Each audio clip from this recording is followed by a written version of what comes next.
ربما يود الذين كفروا لو كانوا مسلمين ذرهم يأكلوا ويتمتعوا ويلههم الأمل فسوف يعلمون وما أهلكنا من قرية إلا ولها كتاب معلوم ما تسبق من أمة أجلها وما يستأخرون وقالوا يا أيها الذي نزل عليه الذكر إنك لمجنون لو ما تأتينا بالملائكة إن كنت من الصادقين ما ننزل الملائكة إلا بالحق وما كانوا إذا منظرين إنا نحن نزلنا الذكر وإنا له لحافظون ولقد أرسلنا من قبلك في شيع الأولين وما يأتيهم من رسول إلا كانوا به يستهزئون كذلك نسلكه في قلوب المجرمين لا يؤمنون به وقد خلت سنة الأولين ولو فتحنا عليهم بابا من السماء فظلوا فيه يعرجون لقالوا إنما سكرت أبصارنا بل نحن قوم مسحورون ولقد جعلنا في السماء بروجا وزيناها للناظرين وحفظناها من كل شيطان رجيم إلا من استرق السمع فأتبعه شهاب مبين والأرض مددناها وألقينا فيها رواسي وأنبتنا فيها من كل شيء موزون وجعلنا لكم فيها معايش ومن لستم له برازقين وإن من شيء إلا عندنا خزائنه وما ننزله إلا بقدر معلوم وأرسلنا الرياح لواقح فأنزلنا من السماء ماء فأسقيناكموه وما أنتم له بخازنين وإنا لنحن نحيي ونميت ونحن الوارثون ولقد علمنا المستقدمين منكم ولقد علمنا المستأخرين وإن ربك هو يحشرهم إنه حكيم عليم ولقد خلقنا الإنسان من صلصال من حمأ مسنون والجان خلقناه من قبل من نار السموم وإذ قال ربك للملائكة إني خالق بشرا من صلصال من حمأ مسنون فإذا سويته ونفخت فيه من روحي فقعوا له ساجدين فسجد الملائكة كلهم أجمعون إلا إبليس أبى أن يكون مع الساجدين قال يا إبليس ما لك ألا تكون مع الساجدين قال لم أكن لأسجد لبشر خلقته من صلصال من حمأ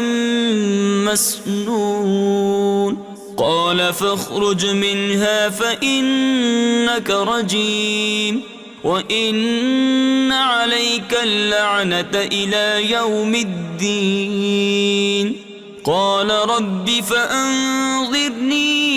إلى يوم يبعثون قال فإنك من المنظرين إلى يوم الوقت المعلوم قال رب بما أغويتني لأزينن لهم في الأرض ولأغوينهم أجمعين إلا عبادك منهم المخلصين قال هذا صراط علي مستقيم إن عبادي ليس لك عليهم سلطان إلا من اتبعك من الغاوين وإن جهنم لموعدهم أجمعين لها 7 أبواب لكل باب منهم جزء مقسوم إن المتقين في جنات وعيون ادخلوها بسلام آمنين ونزعنا ما في صدورهم من غل إخوانا على سرر متقابلين لا يمسهم فيها نصب وما هم منها بمخرجين نبئ عبادي أني أنا الغفور الرحيم وأن عذابي هو العذاب الأليم ونبئهم عن ضيف إبراهيم إذ دخلوا عليه فقالوا سلاما قال إنا منكم وجلون قالوا لا توجل إنا نبشرك بغلام عليم قال أبشرتموني على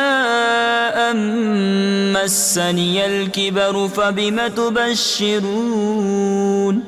قالوا بشرناك بالحق فلا تكن من القانطين قال ومن يقنط من رحمة ربه إلا الضالون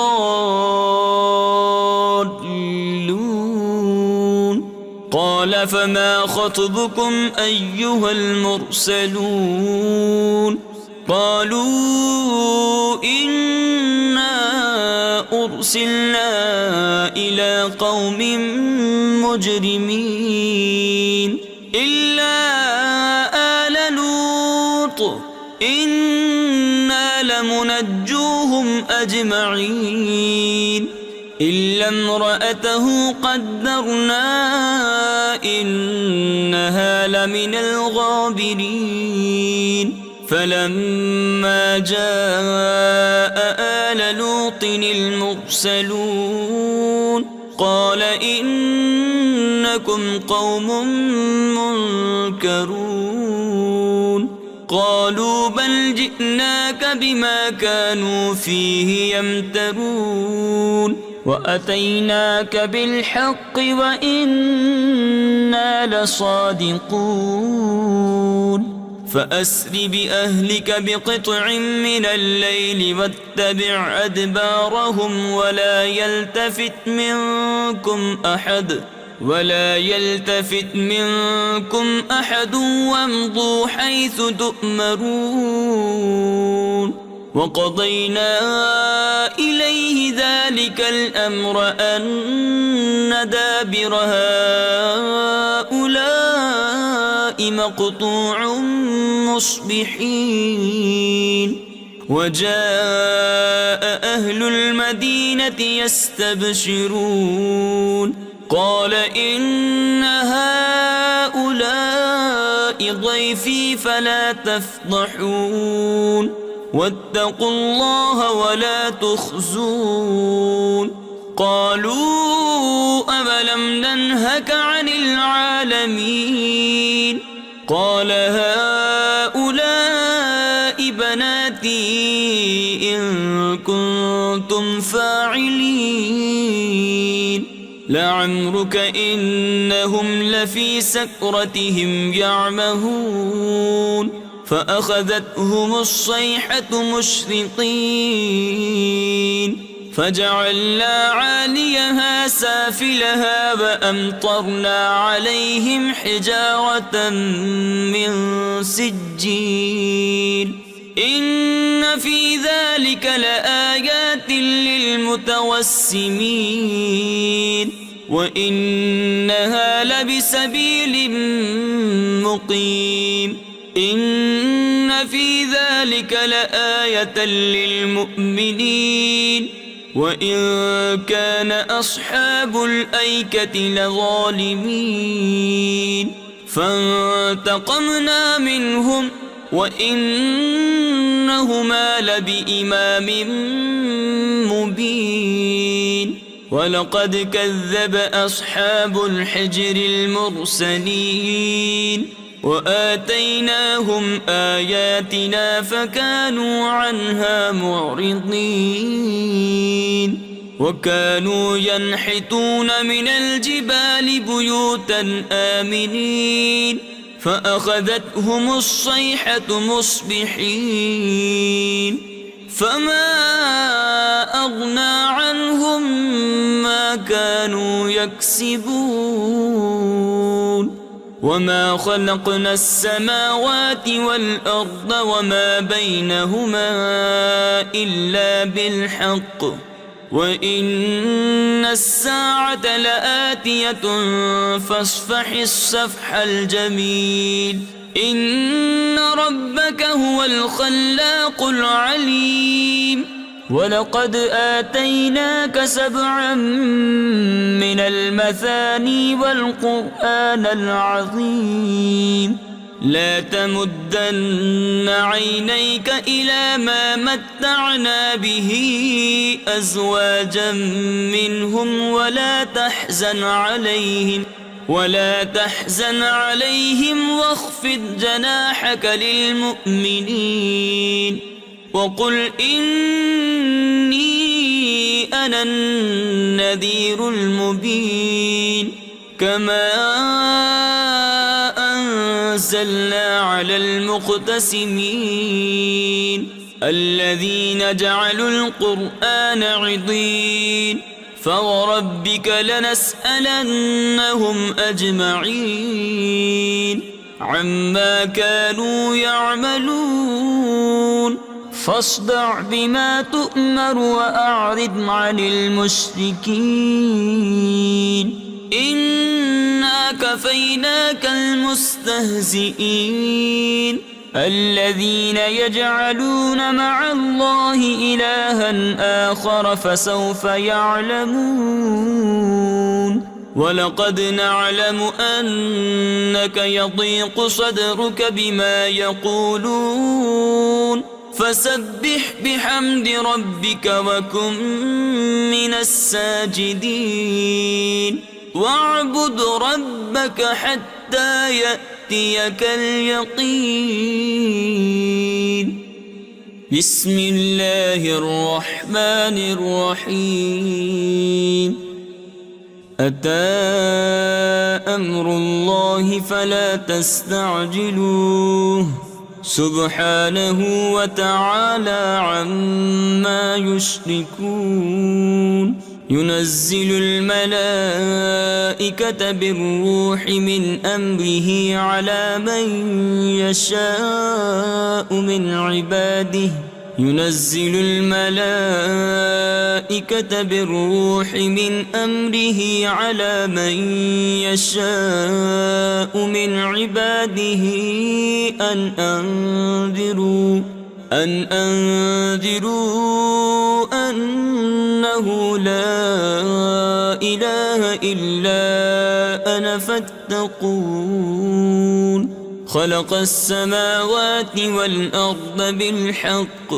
تعالى عما يشركون. خلق الإنسان من نطفة فإذا هو خصيم مبين. والأنعام خلقها لكم فيها دفء ومنافع ومنها تأكلون. ولكم فيها جمال حين تريحون وحين تسرحون. وتحمل أثقالكم إلى بلد لم تكونوا بالغيه إلا بشق الأنفس إن ربكم لرؤوف رحيم. والخيل والبغال والحمير لتركبوها وزينة ويخلق ما لا تعلمون. وعلى الله قصد السبيل ومنها جائر ولو شاء لهداكم أجمعين. هو الذي أنزل من السماء ماء لكم منه شراب ومنه شجر فيه تسيمون. ينبت لكم به الزرع والزيتون والنخيل والأعناب ومن كل الثمرات إن في ذلك لآية لقوم يتفكرون. وسخر لكم الليل والنهار والشمس والقمر والنجوم مسخرات بأمره إن في ذلك لآيات لقوم يعقلون. وما ذرأ لكم في الأرض مختلفا ألوانه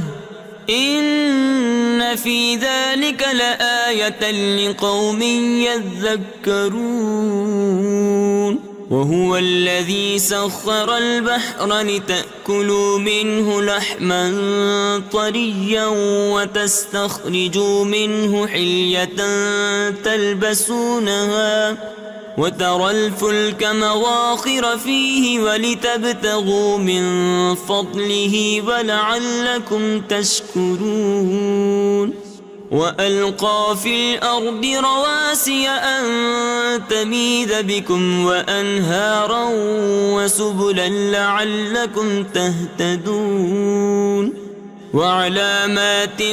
وبالنجم هم يهتدون. أفمن يخلق كمن لا يخلق أفلا تذكرون. وإن تعدوا نعمة الله لا تحصوها إن الله لغفور رحيم. والله يعلم ما تسرون وما تعلنون. والذين يدعون من دون الله لا يخلقون شيئا وهم يخلقون. أموات غير أحياء وما يشعرون أيان يبعثون. إلهكم إله واحد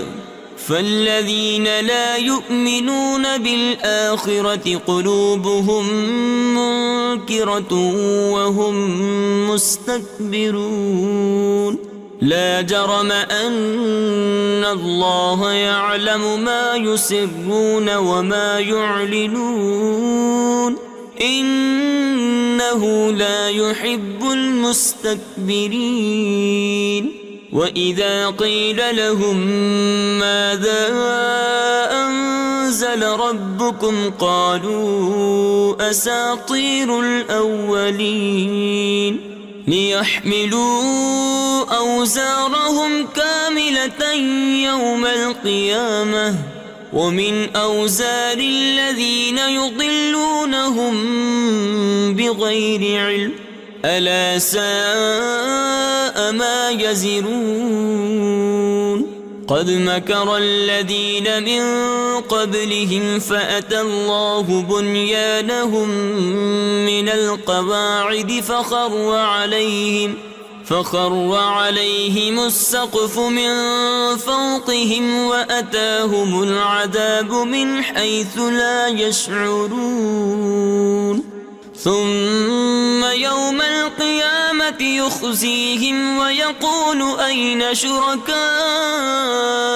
الذين كنتم تشاقون فيهم قال الذين أوتوا العلم إن الخزي اليوم والسوء على الكافرين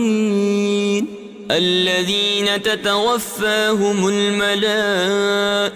ظالمي أنفسهم فألقوا السلم ما كنا نعمل من سوء بلى إن الله عليم بما كنتم تعملون فادخلوا أبواب جهنم خالدين فيها فلبئس مثوى المتكبرين وقيل للذين اتقوا ماذا أنزل ربكم قالوا خيرا للذين أحسنوا في هذه الدنيا حسنة ولدار الآخرة خير ولنعم دار المتقين جنات عدن يدخلونها تجري من تحتها الأنهار لهم فيها ما يشاءون كذلك يجزي الله المتقين الذين تتوفاهم الملائكة طيبين يقولون سلام عليكم ادخلوا الجنة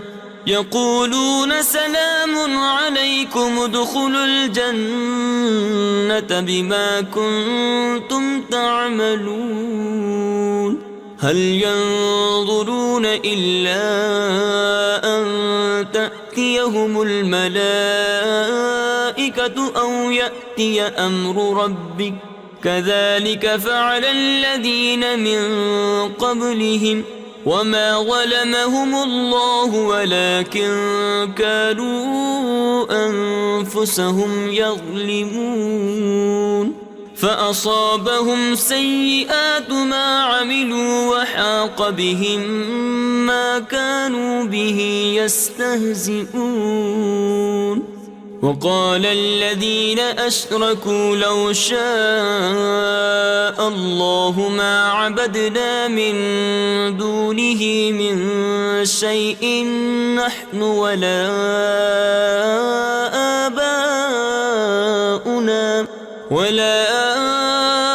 آباؤنا ولا حرمنا من دونه من شيء كذلك فعل الذين من قبلهم فهل على الرسل إلا البلاغ المبين ولقد بعثنا في كل أمة رسولا أن اعبدوا الله واجتنبوا الطاغوت فمنهم من هدى الله ومنهم من حقت عليه الضلالة فسيروا في الأرض فانظروا كيف كان عاقبة المكذبين إن تحرص على هداهم فإن الله لا يهدي من يضل وما لهم من ناصرين وأقسموا بالله جهد أيمانهم لا يبعث الله من يموت بلى وعدا عليه حقا ولكن أكثر الناس لا يعلمون ليبين لهم الذي يختلفون فيه وليعلم الذين كفروا أنهم كانوا كاذبين إنما قولنا لشيء إذا أردناه أن نقول له كن فيكون والذين هاجروا في الله من بعد ما ظلموا لنبوئنهم في الدنيا حسنة ولأجر الآخرة أكبر لو كانوا يعلمون الذين صبروا وعلى ربهم يتوكلون وما أرسلنا من قبلك إلا رجالا نوحي إليهم فاسألوا أهل الذكر إن كنتم لا تعلمون بالبينات والزبر وأنزلنا إليك الذكر لتبين للناس ما نزل إليهم ولعلهم يتفكرون أفأمن الذين مكروا السيئات أن يخسف الله بهم الأرض أو يأتيهم العذاب من حيث لا يشعرون أو يأخذهم في تقلبهم فما هم بمعجزين أو يأخذهم على تخوف فإن ربكم لرؤوف رحيم أولم يروا إلى ما خلق الله من شيء يتفيأ ظلاله عن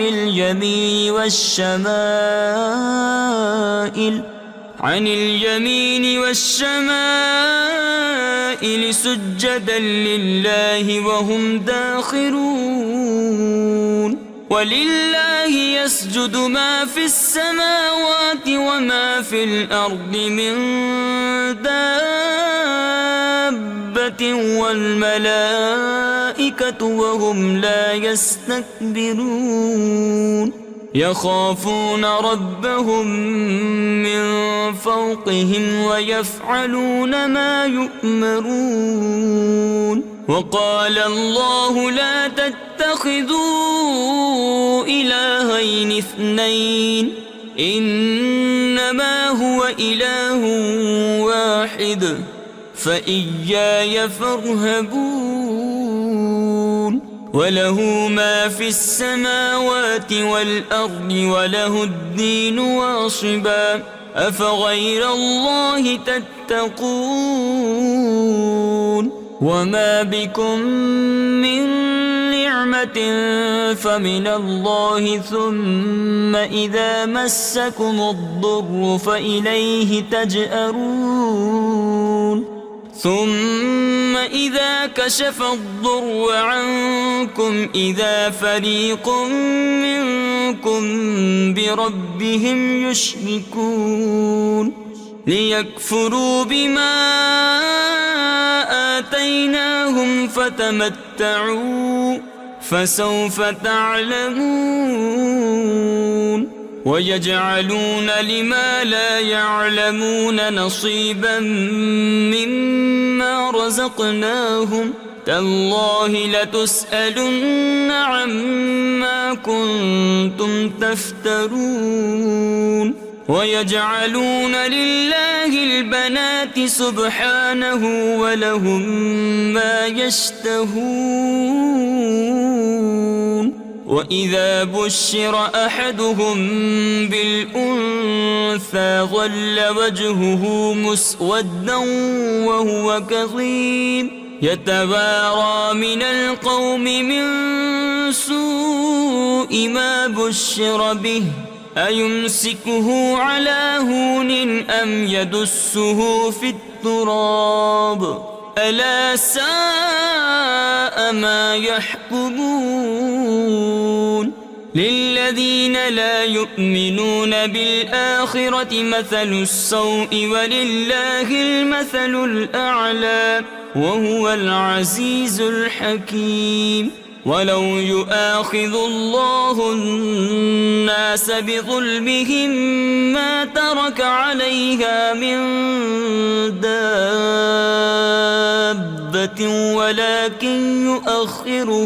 ولكن يؤخرهم إلى أجل مسمى فإذا جاء أجلهم لا يستأخرون ساعة ولا يستقدمون ويجعلون لله ما يكرهون وتصف ألسنتهم الكذب أن لهم الحسنى لا جرم أن لهم النار وأنهم مفرطون تالله لقد أرسلنا إلى أمم من قبلك فزين لهم الشيطان أعمالهم فهو وليهم اليوم ولهم عذاب أليم وما أنزلنا عليك الكتاب إلا لتبين لهم الذي اختلفوا فيه وهدى ورحمة لقوم يؤمنون والله أنزل من السماء ماء فأحيا به الأرض بعد موتها إن في ذلك لآية لقوم يسمعون وإن لكم في الأنعام لعبرة نسقيكم مما في بطونه من بين فرث ودم لبنا خالصا سائغا للشاربين ومن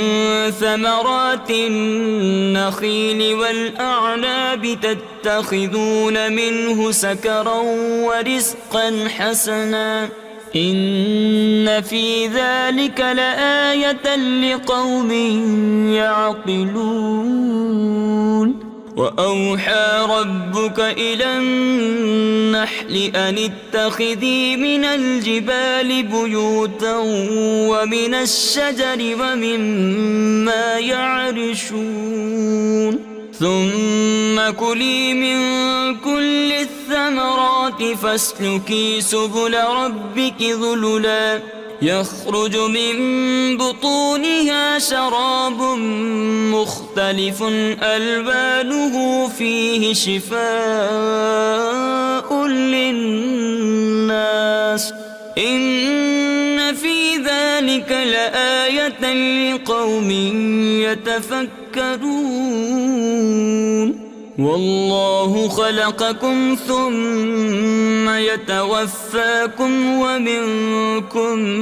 من يرد إلى أرذل العمر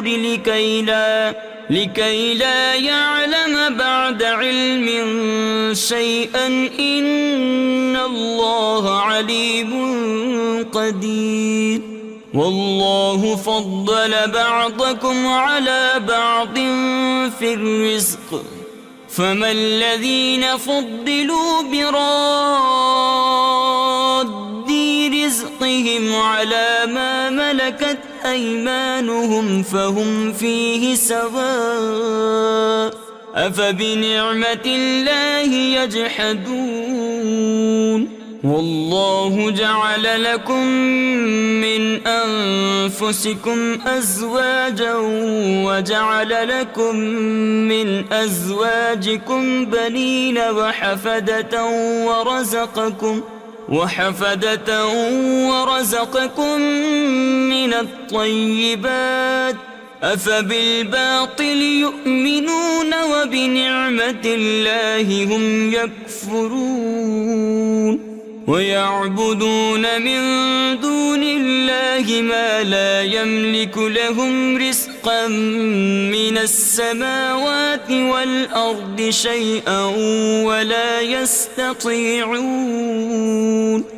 فلا تضربوا لله الأمثال إن الله يعلم وأنتم لا تعلمون ضرب الله مثلا عبدا مملوكا لا يقدر على شيء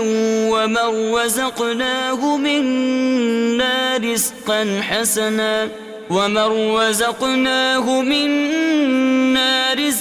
حسنا فهو ينفق منه سرا وجهرا هل يستوون الحمد لله بل أكثرهم لا يعلمون وضرب الله مثلا رجلين أحدهما أبكم لا يقدر على شيء وهو كل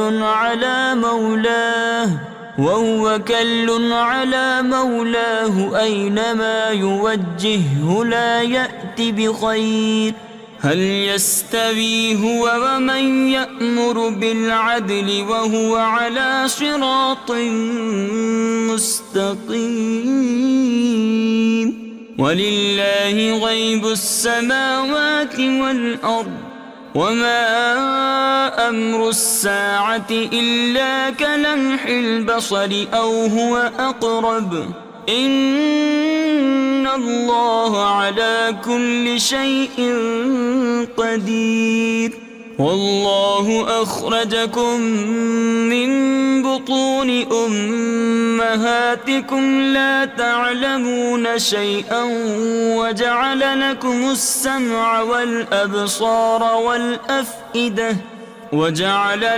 السمع والأبصار والأفئدة لعلكم تشكرون ألم يروا إلى الطير مسخرات في جو السماء ما يمسكهن إلا الله إن في ذلك لآيات لقوم يؤمنون والله جعل لكم من بيوتكم سكنا وجعل لكم من جلود الأنعام بيوتا تستخفونها يوم ظعنكم ويوم إقامتكم ومن أصوافها وأوبادها وأشعارها أثاثا ومتاعا إلى حين والله جعل لكم مما خلق ظلالا وجعل لكم من الجبال أكنانا وجعل لكم سرابيل تقيكم الحر وسرابيل تقيكم بأسكم كذلك يتم نعمته عليكم لعلكم تسلمون فإن تولوا فإنما عليك البلاغ المبين يعرفون نعمة الله ثم ينكرونها وأكثرهم الكافرون ويوم نبعث من كل أمة شهيدا ثم لا يؤذن للذين كفروا ولا هم يستعتبون وإذا رأى الذين ظلموا العذاب فلا يخفف عنهم ولا هم ينظرون وإذا رأى الذين أشركوا شركاءهم قالوا ربنا هؤلاء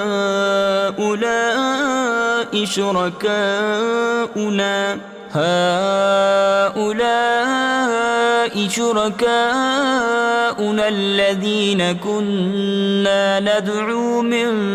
دونك فألقوا إليهم القول إنكم لكاذبون وألقوا إلى الله يومئذ السلم وضل عنهم ما كانوا يفترون الذين كفروا وصدوا عن سبيل الله زدناهم عذابا فوق العذاب بما كانوا يفسدون ويوم نبعث في كل أمة شهيدا عليهم من أنفسهم وجئنا بك شهيدا على هؤلاء ونزلنا عليك الكتاب تبيانا لكل شيء وهدى ورحمة وبشرى للمسلمين إن الله يأمر بالعدل والإحسان وإيتاء ذي القربى وينهى عن الفحشاء والمنكر والبغي يعظكم لعلكم تذكرون وأوفوا بعهد الله إذا عاهدتم ولا تنقضوا الأيمان بعد توكيدها وقد جعلتم الله عليكم كفيلا إن الله يعلم ما تفعلون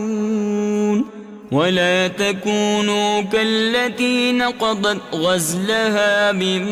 بعد قوة أنكاثا تتخذون أيمانكم دخلا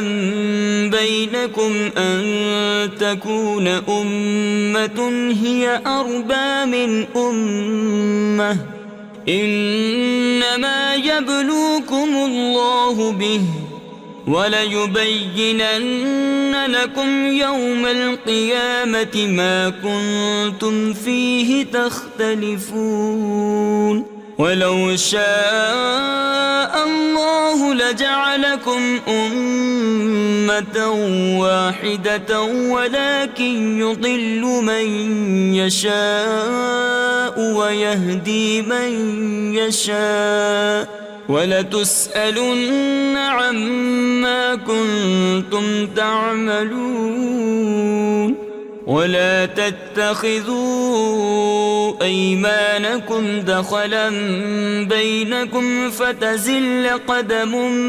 بعد ثبوتها وتذوقوا السوء بما صددتم عن سبيل الله ولكم عذاب عظيم ولا تشتروا بعهد الله ثمنا قليلا إنما عند الله هو خير لكم إن كنتم تعلمون ما عندكم ينفد وما عند الله باق ولنجزين الذين صبروا أجرهم بأحسن ما كانوا يعملون من عمل صالحا من ذكر أو أنثى وهو مؤمن فلنحيينه حياة طيبة ولنجزينهم أجرهم بأحسن ما كانوا يعملون فإذا قرأت القرآن فاستعذ بالله من الشيطان الرجيم إنه ليس له سلطان على الذين آمنوا وعلى ربهم يتوكلون إنما سلطانه على الذين يتولونه والذين هم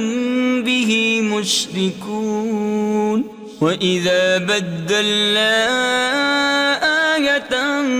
مكان آية والله أعلم بما ينزل قالوا إنما أنت مفتر بل أكثرهم لا يعلمون قل نزله روح القدس من ربك بالحق ليثبت الذين آمنوا وهدى وبشرى للمسلمين ولقد نعلم أنهم يقولون إنما يعلمه بشر لسان الذي يلحدون إليه أعجمي وهذا لسان عربي مبين إن الذين لا يؤمنون بآيات الله لا يهديهم الله ولهم عذاب أليم إنما يفتري الكذب الذين لا يؤمنون بآيات الله وأولئك هم الكاذبون من كفر بالله من بعد إيمانه إلا من أكره وقلبه مطمئن بالإيمان ولكن من شرح بالكفر صدرا فعليهم غضب من الله ولهم عذاب عظيم ذلك بأنهم استحبوا الحياة الدنيا على الآخرة وأن الله لا يهدي القوم الكافرين أولئك الذين طبع الله على قلوبهم وسمعهم وأبصارهم وأولئك هم الغافلون لا جرم أنهم في الآخرة هم الخاسرون ثم إن ربك للذين هاجروا من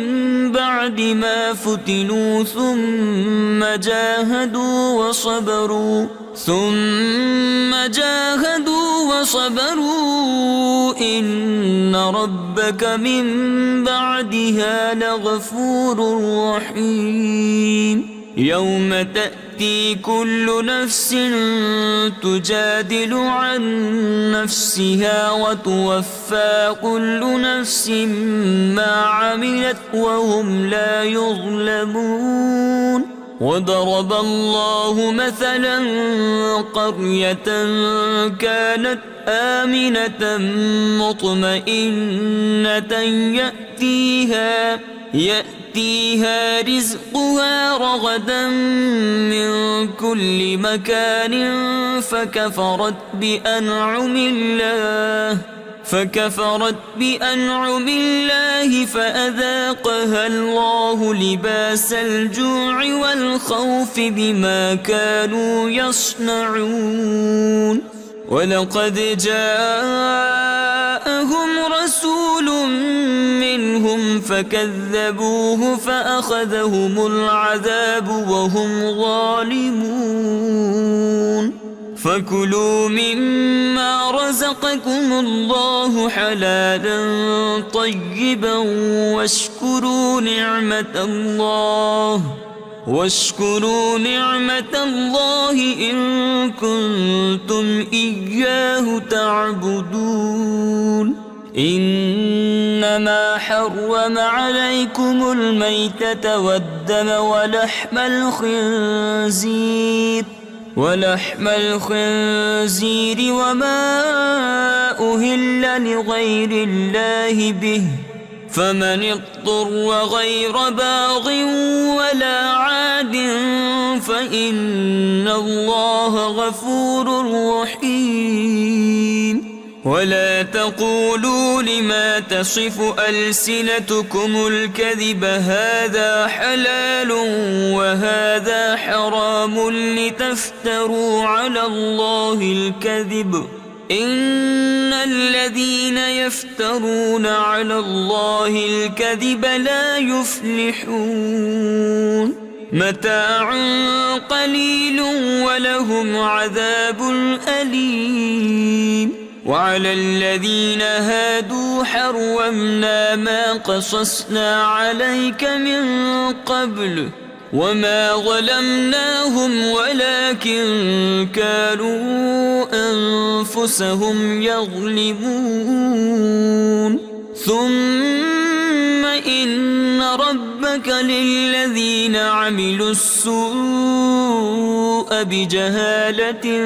ثم تابوا من بعد ذلك